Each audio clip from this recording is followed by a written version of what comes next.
Oi gente, tudo bom?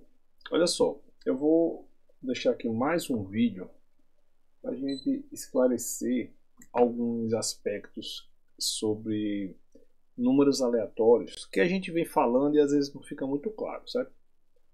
Eu vou fazer aqui um experimentozinho computacional bem simples para vocês verem por que existe a necessidade do processo de normalização que eu sempre faço nos meus trabalhos, tá bom? Então, em geral, boa parte dos meus trabalhos, ou não só os meus, de todo mundo aí, quando você vai usar desordem dentro do contexto do estado sólido ou dentro do contexto da mecânica estatística e tudo mais, é importante você fazer um processo de normalização da desordem, para garantir que a desordem tenha as propriedades estatísticas iguais, independentes da amostra, né? O que são as propriedades estatísticas? É o primeiro momento, a média, né, e a variância, ou o desvio médio quadrado, né, o desvio padrão. Tá bom? Então eu vou fazer um seguinte experimento para vocês verem aqui. Eu vou pegar um gerador de número aleatório da máquina, esse aqui, que está aqui, que é o gerador de número aleatório da máquina. Eu defini ele dessa forma, né? É o gerador de números inteiros dividido pelo inteiro máximo. Então esse gerador aqui, ele gera números, como a gente sabe, entre 0 e 1. Não é isso? Com a distribuição uniforme, tá bom? É o famoso gerador da máquina, né? Tá bom? Então eu vou fazer o seguinte, eu vou usar ele para gerar números entre menos 1 e 1. E vou, para cada geração, calcular a variância dessa distribuição. Tá bom? Desses números. Tá bom? E vou fazer um monte de amostras. Olha, eu vou calcular 20 mil números. Vou gerar 20 mil números. E vou calcular 50 mil amostras. Tá legal? Então basicamente é o seguinte, ó. Eu abro aqui um arquivo que eu chamei de saída. Aí eu faço um loop em amostras. Dentro do loop de amostra, eu vou fazer os cálculos. Quais são os cálculos? Essas quantidades aqui, basicamente, elas vão servir para calcular a média dos números. E aqui, a média dos números ao quadrado. Tá bom? Beleza? Então pronto, então, aí depois que eu entrei no loop de médias, aí eu entro no loop para gerar o números aleatórios. É um loop que vai de 1 até m, né? Lembrando que eu tenho m números aleatórios. Como é que eu gero números entre menos 1 e 1? Eu pego aquele RAM, multiplico por 2 e subtraio menos 1, tá bom? Tranquilo? Então, isso daqui gera números entre menos 1 e 1, tá?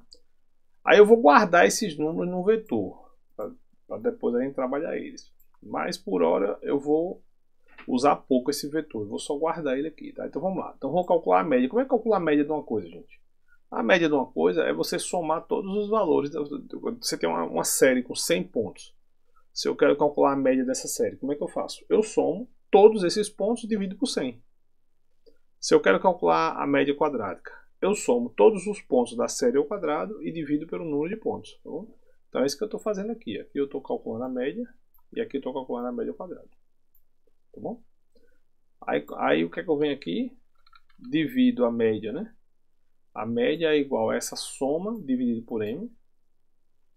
E a variância é esse cara aqui quadrado, certo? Menos média quadrado, né?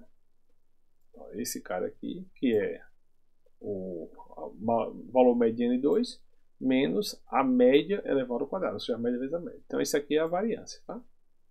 Beleza? Isso aqui basicamente é valor médio de n2 menos o valor médio de n elevado ao quadrado, tá bom? Beleza? Agora eu vou plotar esse i aqui é o indexador das amostras. I igual a 1 é a primeira amostra, I igual a 2 é a segunda amostra. Eu vou plotar essa variância e vou plotar a média também, tá bom? Então vamos ver o que acontece com a variância, né? Então eu vou compilar, vou executar, demora só um pouquinho para rodar. E aí vou abrir. Lembrando, eu vou abrir um arquivo que tem 3 tabelas. Aí no XMGrace vai ler as 2 primeiras tabelas, que são exatamente o quê? A posição da amostra e a variância daquela amostra, tá bom? Beleza? Então vamos ver o que acontece, né? Pronto, rodou. Vamos ver o que acontece? Cada amostra tem uma variância diferente. Entendeu? Entendeu qual é o problema? Cada amostra tem uma variância. Claro que ela gira em torno de um valor ali fixo, né? Não é muito largo essa distribuição aqui, certo? Se você for fazer, por exemplo, um histogramazinho aqui, ó. Digamos que você vai fazer um histogramazinho aqui. Tá? Eu boto aqui 0.32.5 até 0.34, né? Eu boto aqui 100 pontos para a gente fazer um histogramazinho. Ele vai dar um negócio bem, bem normal, bem localizado ali em torno de 0.33. Deu uma coisa bem localizada, bem assim em torno do 0.33, mas não é todo mundo igual a essa média. Ele tem essa pequena flutuaçãozinha aqui, entendeu? E essa flutuação pode atrapalhar uma análise que envolva desordem, porque cada cópia do seu sistema vai ter uma desordem diferente, vai ter uma largura de desordem diferente. E isso é ruim para você fazer um comparativo, entendeu? Então daí que vem a necessidade de normalizar para que todas as amostras tenham a mesma coisa. Então eu vou agora fazer a normalização. Lembra que eu guardei aqui? Eu não guardei, já foi? Então ao invés de escrever aqui, o que é que eu vou fazer? Eu vou fazer a seguinte coisa. Eu vou chegar aqui e vou fazer um loop. Vou fazer um loop. Aí eu vou fazer a seguinte coisa. Dados de J recebe dados de J menos média, ou seja, eu estou subtraindo da média. Então o que vai acontecer? A média vai ser 0, dividido por aquele outro cara ali, por variância. Tá bom? Tranquilo? Vou dividir pela SQRP, né? Certo? Então com isso eu estou normalizando os dados, entendeu? Aí depois que eu faço essa normalização, aí o que é que eu vou fazer? Eu vou, certo? Fazer, digamos, essa soma aqui. Ó. Depois que eu normalizo,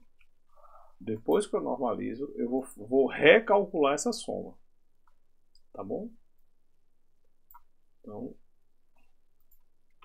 eu zero esses caras aqui, faço a normalização. Aí depois que eu faço a normalização, eu faço a seguinte coisa. O num recebe o novo dados. Né? Já normalizado. Aí você vem aqui e acumula ele aqui em soma. E acumula ele aqui em soma. Entendeu? Aí agora, repete esse mesmo cálculo aqui. Tá certo? Aí agora escreve, ou seja, após a normalização. Entendeu? Então primeiro, né, foi o que eu fiz. Eu peguei a série antiga. A série antiga está aqui. Subtraí a média e dividi pela raiz da variância. Certo? Isso normalizou a série. Aí agora eu recalculo a média e a variância para mostrar que ela está controlada. Vamos ver se deu certo. Olha, compilou. Vamos ver se deu certo. Após a normalização, todas as amostras têm que ter a mesma variância. Todas. Entendeu? Não pode ter aquela coisa alargada ali, com cada amostra uma variância. Entendeu? Então, se esse meu cálculo está certo, todas as amostras vão ter a mesma variância. Pronto. Todas as amostras têm a mesma variância. Como eu dividi lá pela variância, não foi? Então, dá 1. Compreendeu? E aí, com isso, você tem um potencial normalizado. Entendeu? Aí a normalização impõe que a média dele seja 0 e que a variância seja 1. Tá bom, gente? Então isso é importante. É um pouquinho sutil, mas é importante fazer. Principalmente se você quer fazer análises envolvendo desordem. Se você não fizer essa normalização, você corre o risco de cada cópia que você usar ter pequenas diferenças estatísticas. São pequenas, mas a depender do fenômeno que você está estudando, podem ser relevantes. Tá bom? Então é isso. Obrigado, gente. Um abraço.